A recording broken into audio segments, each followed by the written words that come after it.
For all the laid-back vibes on the Joe Rogan Experience, not every episode goes down smooth. Sometimes, things get real awkward. Like that time Joe clashed with political commentator Candace Owens. I don't think we have to care about the environment. Like, what do you... No, not even a little bit. Like, not even a little bit? No.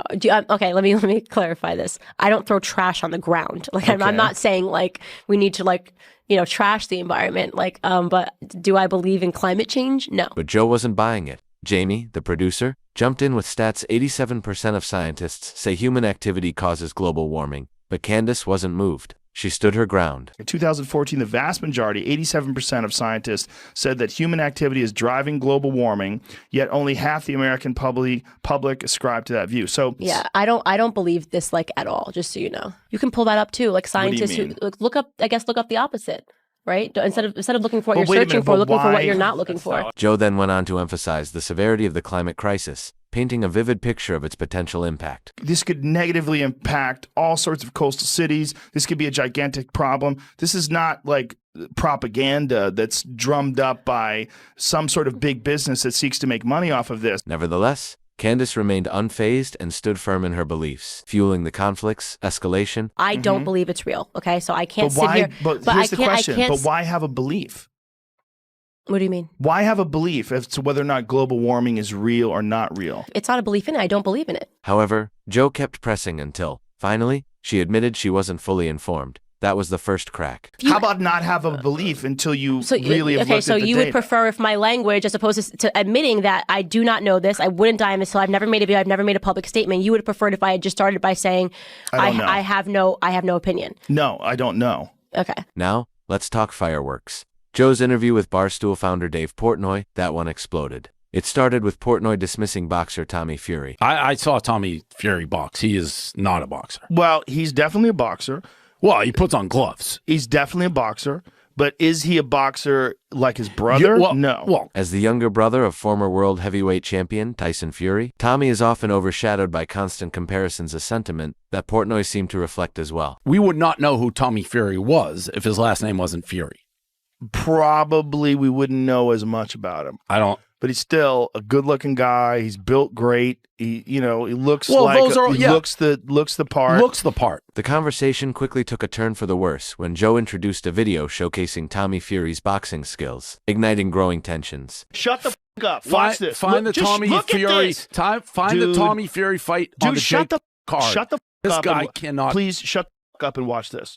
Watch what he's doing. This motherfucker is 100% a boxer. Can you find me the record of Bokianski? This. Stop. Watch this. Watch this. Look at this. You're out of your mind if you don't. Look at this. What look at that right hand. That was in slow motion. No, it's not in slow motion. I think you slowed that down. No. If you don't think so, you're just being a hater. But if you thought that was intense, wait for Joe versus Steven Crowder. The topic: weed legalization and car accidents. Crowder claimed marijuana-related traffic deaths skyrocketed. Traffic fatalities regarding marijuana have skyrocketed. Google that because that's nonsense. No, we wrote about it. Drunk driving arrests have dropped. What do you mean you've? First of all, yeah, we wrote about what the sources are. The original studies. Just because someone gets in an accident and they're high, hold on, stop. No, hold on a second. You interrupt way too much. You need to stop. The scene unfolded as Joe openly criticized Steven's demeanor, setting the tone for a clash of viewpoints and personalities. Marijuana is one of the things that are good. And don't shore, man. Just like you don't shore turmeric, you don't shore ginger, you don't shore a reduced sugar diet. All those things that reduce inflammation are good for you. I don't buy that smoking marijuana would be as beneficial as a reduced sugar diet.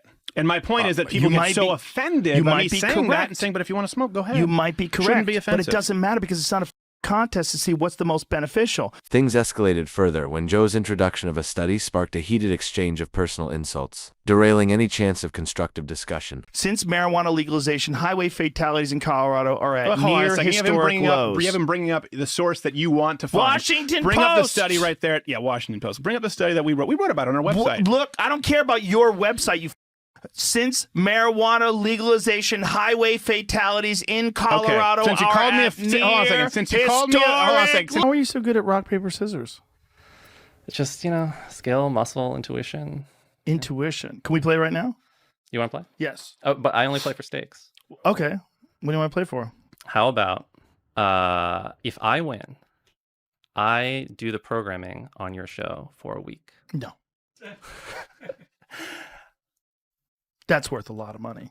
You can. What kind of money? What do you think? I'm not saying like the ads or whatever. I'm saying like programming, like who's going to be on? Yeah, who's going to be on? That's not possible. We're booked up months and months in advance. You were so confident until just now. No. Pick a month, few months off. That's ridiculous to flip a coin on that. There's no chance. Well, do you think that there's something of equivalent value? No. There's nothing. Nothing that I could do. There's nothing that you could give me that would be worth a week of programming on the show. What are you going to give me? You'd have to, a day of programming? You'd have to give me a spectacular amount of money. I sent you a... All right. Sounds like someone's scared to lose at rock, paper, scissors. It sounds like someone else is scared to lose at No, you're asking me for something that's ridiculous. You don't have anything. You don't have anything that's worth a week of programming on the show.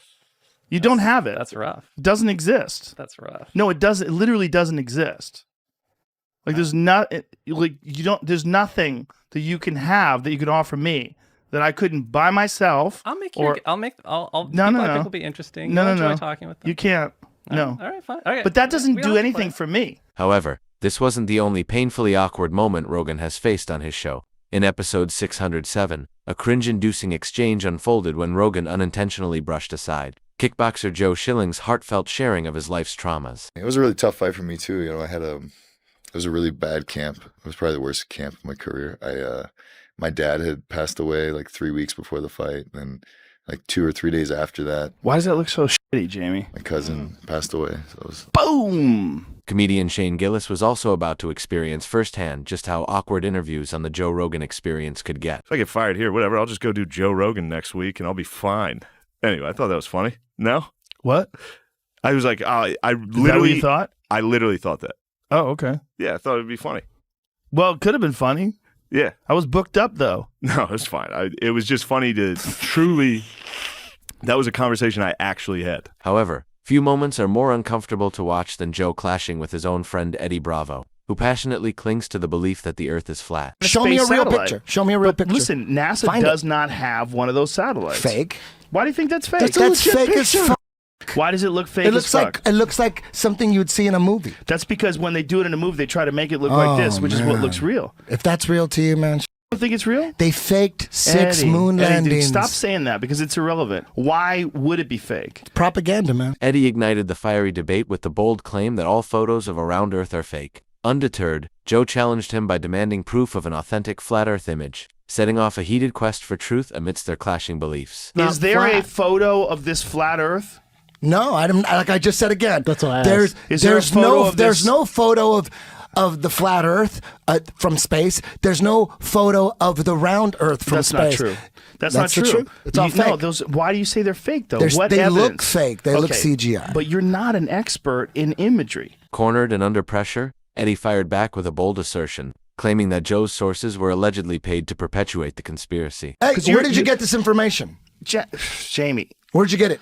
Where'd I get what? This information. What is this coming from? This is coming off the internet. Exactly. So you're reading some information. I'm reading some information off the internet. You didn't go to the library. Slow down. It's on Wikipedia. Just slow down. Eddie, stop doing that. There's sources here. There's a book called the American Journal of Science. I'm sure that a lot of people respect which is bought and paid for. Well, maybe. It is. It's bought and paid for. It's part of that. Here's the thing, Eddie. It's like the Washington Post. Eddie, why would anybody be paying money for people to lie about the world spinning? Eddie would proceed to vehemently deny that the Earth was spinning, dismissing the existence of concrete evidence to support such a phenomenon. Eddie, people have known it's spinning forever. That's how the seasons work. Baby. That's how you see the sun. We spin around. That's why it makes explain eclipses. This to me. That's why we That's why you age, can track time zones. That's why you can put a piece of stick in the ground. You're saying all the correct. It acts as a sundial. After a lengthy exchange lasting over 40 minutes, tensions between the two escalated until Joe finally reached his breaking point. I used to say the same Eddie, stuff. you're talking about the Earth being flat. Thousands of scientists have looked into it. You think they're all wrong? That's so insane. You haven't looked into it. I have. No, you have. Oh, my God. How could I not have? You don't think I have? I'm watching you go down the rabbit hole. You don't think I've tried to pay attention to what these people are talking about? It doesn't work. I don't think so. Eddie, there's websites dedicated to debunking it. There's so many people working on these things, Eddie. The idea that they're all in on some sort of a giant global lie is insane. However, few topics breed as much discomfort as politics, as demonstrated in episode 1882 of the Joe Rogan Experience, where a casual comment about a political candidate quickly spiraled into a heated and disagreeable exchange. We look for someone who makes us feel good. Like, I'll feel good voting for him. I don't like her. She's a... And they just decide this is how I'm voting. You know, like that's... I mean, that was a lot of people's perspectives on Hillary Clinton. I talked to a No, lot I'm of pretty people sure that hated... everyone loved her. I'm pretty sure she the won. most loved. I liked Elizabeth Warren. She's Why? cool. I just like I liked her. I like her tenacity. Yeah, but okay, who isn't? Yeah, Bernie Sanders. Okay, but did you vote for Bernie? He wasn't available to vote for. Did you vote in the? I didn't vote for in the primary. In the primaries, right? Yeah. I did. But I had him on my podcast. And he was very sincere. Okay, cool. I've had my mom on my podcast. You want to flex? I'm just saying. I think he's very sincere. But what about when Joe's guests disagree with each other? In episode 1267, two diet specialists with opposing views engaged in a heated debate about nutrition, creating a tense and captivating moment. You talked for a long time, and I'm going to talk for as long as I want now. The pair went on to exchange a series of underhanded jabs, creating a distinctly tense atmosphere that filled the room. Data are very clear on that, Gary. So No. Yes, they are. Look, we have data. We can't say things like that, Stefan, because we're going to disagree on what the data say. Let's move on. The tension between the two guests escalated, prompting Joe to intervene multiple times. Gary, I really continue to get the feeling that you do not understand human energetics, because that's not how it works. Well, no, I'm just saying 10 calories stored in the fat tissue. That's 10 just calories, mathematics. 10 calories. I didn't say anything about Gary, how much you have to eat. I'm not done. Okay, no, but you're insulting me, Gary, Stefan. You got to stop doing that, dude. Gary. You keep acting like you think I'm an idiot. All right, are you done now? Are you done? Can we be clear that we're talking about... Are you done now? Can I just finish this? No, you can't until I am done. Me without, no, Gary, you have time to respond. You can respond, write down notes on what you want to respond to, and after he's done, you can talk about but we're going to get into a long discourse on something that's not the point. Well, let's find out if it is the point. We don't know what he's going to say. Thank you. Okay. The two diet experts found themselves at an ongoing stalemate, much like the heated exchange between Joe Rogan and Matt Walsh, which began when Walsh argued that gay marriage threatens the institution of traditional marriage. But then why are you opposed to two gay people doing that?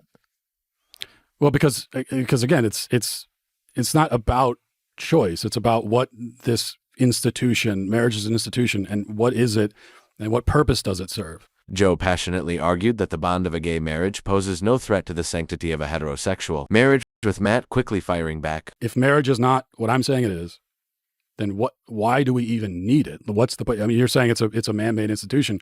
We are making the institution meaningless. But it's not meaningless. Well, but it's very meaningful to the people that have it. Subjective, symbolic, and it's about your own personal feelings. Isn't it, though?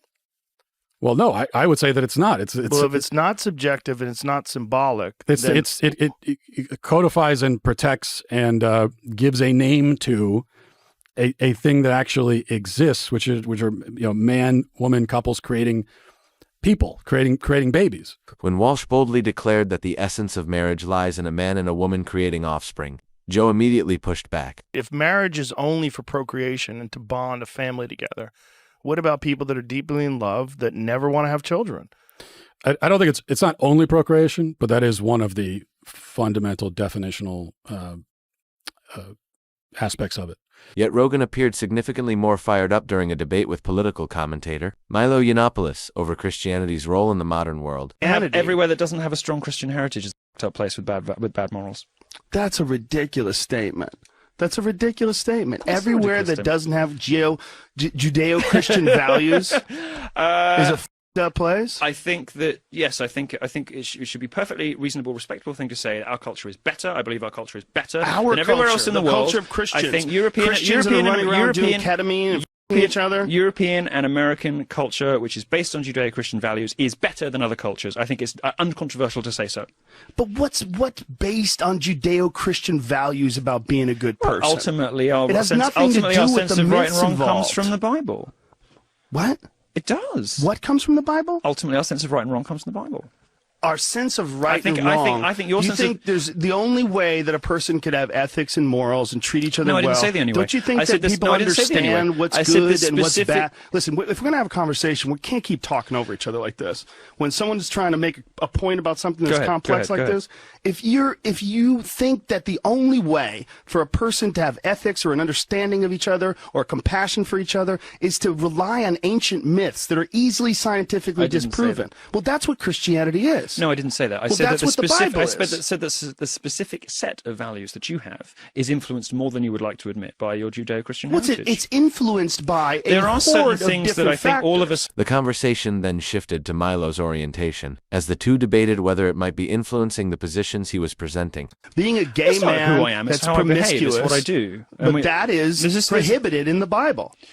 Yes, but I agree that it would be better if I didn't behave like this, and if I could choose to be heterosexual, I would do so. Self-loathing homosexual. No, and I won't have this. Because what you're saying is who you are is no, it's not. It's prohibited in the Bible. Who you are, because I don't think my sexuality is an important component. It's a huge part of you. You talk about it all the time. Well, it's a massive part of what we've talked about on the show. I think it comes up anytime you want to make a funny point. It comes up anytime you want to define your sexuality or your urges or your decadence. I think people jump to it because I think it's you. However, Joe Rogan's debate with Adam Conover was notably more intense, sparked by Adam's views on transgender athletes and their participation in competitive sports. Sports with trans athletes who are, competing with with their gender, right? That is a sporting world that I'm more interested in. That's my point of view. My point of view is that, so if you're a woman and you're a natural woman and you don't take any extra hormones or male hormones, you're not taking steroids or any sort of performance-enhancing drugs, you're doing your very best to compete and you're at the top of the heap. But then someone comes along that was a man for 30 years and decides that they're going to be a woman, and this has happened, and literally transitioned a few months ago, and competes as a woman and destroys records and dominates you in that sport. That's bullshit.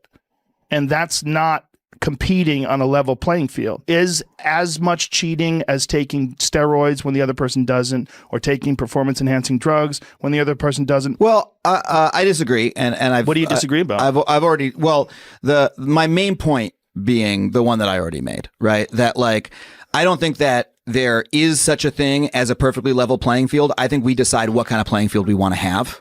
Sure, but we do make the distinction where we don't allow men to compete in women's divisions. And I think that distinction may be breaking down a bit, right? And I think it may be time to break down that distinction a little bit. So you think that males should be able to compete in the women's division of weightlifting? No, I don't necessarily. But they can if they transition. Well, first of all,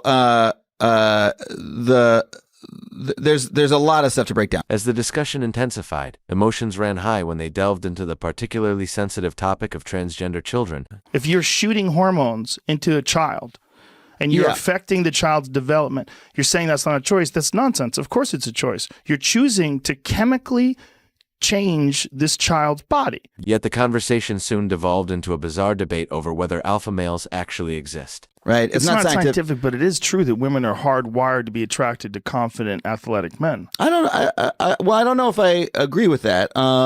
But really? Yeah. But if you ask girls, what are you into? And you say, are you into tall, muscular, confident men who are also nice to you? Jesus Christ. It's going to be off the charts. It's going to be like most of them. I'm really not sure that's the case. But what happens when a guest addresses a serious issue and Joe responds with laughter? This exact scenario unfolded during the Joe Rogan Experience, episode 1532 with Mike Tyson, turning somewhat awkward after Joe mistakenly took one of Mike's sincere statements as a joke. I did that video and I was in bed for a week. That was 30 seconds and I was in bed for a week. And it's not funny because it made me realize that this is big boy, okay? Big boy. This big boy without, there it is right there. Yeah, that wasn't really cool. But just as Tyson finished calling Joe out for his reaction, another stretch of uncomfortable tension quickly settled over the conversation. What does it mean when fighting gets you erect? What does that mean? It's a good question. It's orgasmic sometimes. But saying that it gets you orgasmic, that's a strange thing to say. Well, that's just what I want. I wanted to find out because you're really bright. And I thought you would figure that. No, I'm being very serious. No, I know. I know you're being serious. But I mean, no one will understand that other than you. This ultimately led to further awkward silence. Listen, Alexander the Great was 32 and he conquered the known world. Yeah. In 10 years. And so thinking about that as a young man. Absolutely. And speaking of awkward silences, few moments can match the discomfort between Joe and Jordan Peterson, where the tension grew so intense that both completely lost track of their original topic. You know, you can say, well, yeah, I've got all these flaws, but look at what I'm trying to do. Right. That's the real ground of self-respect. Well, I'm off the track with the question. The ground of self-respect. I can't remember what you asked me. So we'll have to go to a different topic. What how did we get on this? We were you asked about the evolutionary basis of that was a long time ago. I know, it's a rabbit hole that just doesn't disappear. But where were we just now? Remember where we were just now? No, sorry. I'm distracted by something else that's happening right now. Oh, I know. We were talking about men. Yes. We were talking about men and what motivates them. The atmosphere turned similarly uncomfortable during a discussion with fungus expert Paul Stamets when Joe inadvertently pushed his questions a little too far. What are the negative benefit or the negative effects of this? This is an explosive area of conversation. And that puts my life in danger. So I reserve the right not to answer your question. Whoa. I didn't expect that. It puts your life in danger talking about portobello mushrooms? He's looking at me silently. I will respectfully move on. Thank you.